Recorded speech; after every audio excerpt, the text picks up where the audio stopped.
मी देवेंद्र गंगाधरराव फडणवीस प्रतिज्ञा खरी ठरणार. फडणवीस 31वे मुख्यमंत्री म्हणून विराजमान होणार. महाराष्ट्र विधानसभा निवडणुकीत महायुतीने मोठी मुसंडी मारली तर महाविकास आघाडीला मोठा फटका बसला.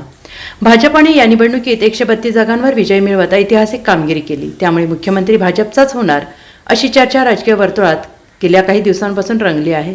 आणि त्यातच काल दिल्लीत केंद्रीय गृहमंत्री अमित शहा यांच्या उपस्थितीत एकनाथ शिंदे, देवेंद्र फडणवीस आणि अजित पवार यांची बैठक पार पडली. या बैठकीत महाराष्ट्राच्या मुख्यमंत्रीपदासाठी देवेंद्र फडणवीस यांच्या नावावर शिक्कामोर्तब झाल्याची माहिती सूत्रांकडून मिळत आहे. तर सर्व प्रक्रिया पार पडून लवकरच औपचारिक घोषणा करण्यात येईल असंही बोललं जात आहे. आणि त्यामुळे सगळं ठरल्यानुसार सुरळीत पार पडलं तर देवेंद्र फडणवीस हे महाराष्ट्राचे 31वे मुख्यमंत्री होणार आहेत. तसेच देवेंद्र फडणवीस यांनी केलेल्या मी पुन्हा येईनची प्रतिज्ञा खरी ठरणार असल्याचं दिसून येत आहे.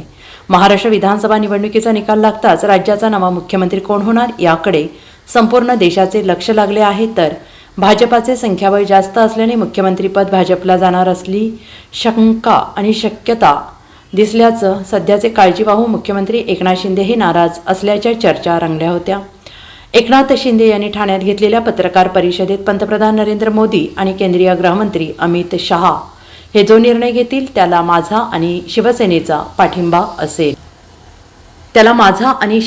पाठिंबा असेल अशी भूमिका जाहीर केली. मात्र काल झालेल्या दिल्लीतील बैठकीचा एक फोटो समाज माध्यमांवर व्हायरल झाला. त्यात अजित पवार, प्रफुल्ल पटेल, जे.पी. नड्डा, सुनील तटकरे आणि देवेंद्र फडणवीसांच्या चेहऱ्यावर हास्य असल्याचं दिसून आलंय. तर काळजीवाहू मुख्यमंत्री एकनाथ शिंदेंच्या चेहऱ्यावर नाराजी दिसली.